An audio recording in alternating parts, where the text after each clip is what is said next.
ఎన్ని మ్యాచ్లు, ఎన్ని సిరీస్లు, టెస్టుల్లో భారత బ్యాటర్లు నిలకడగా ఆడటం చూసి ఎన్ని రోజులైందో. పెర్త్ వేదికగా ఆస్ట్రేలియాతో జరుగుతున్న తొలి టెస్టులో భారత ప్లేయర్లు కాస్త గాడిన పడ్డారు. రెండో రోజు పూర్తి ఆధిపత్యాన్ని ప్రదర్శించారు. అటు బౌలింగ్లో 104 పరుగులకే ఆసీస్ను ఆలౌట్ చేశారు.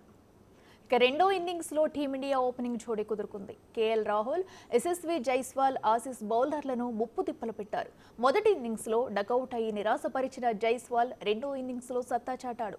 ఆచితూచి ఆడుతూ 90 పరుగులు చేసి సెంచరీకి చేరువలో ఉన్నాడు. తొలి ఇన్నింగ్స్లో రాంగ్ అఫైరింగ్ కారణంగా అవుట్ అయిన రాహుల్ కూడా సమయోచిత ఇన్నింగ్స్ ఆడాడు. క్లిష్టమైన బంతుల్ని వదిలేసి స్ట్రైక్ రేటెడ్ చేస్తూ 62 పరుగులతో ఇన్నింగ్స్ను ముందుకు తీసుకెళ్లాడు. దీంతో రెండో రోజు ఆట ముగిసే సమయానికి భారత్ ఒక్క వికెట్ కూడా నష్టపోకుండా 218 పరుగులు చేసింది. విరోచితంగా పోరాడుతున్న జైస్వాల్ చరిత్ర సృష్టించాడు. టెస్టుల్లో ఒక క్యాలెండర్ ఇయర్లో అత్యధికంగా 34 సిక్సర్లు బాదిన ప్లేయర్గా రికార్డుకెక్కాడు.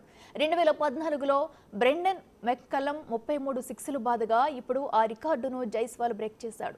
మరో అరుదైన రికార్డును జైస్వాల్ సృష్టించాడు. దాదాపు 16 ఏళ్ల కిందట నమోదైన గంభీర్ ఘనతను యశస్వి అధిగమించాడు.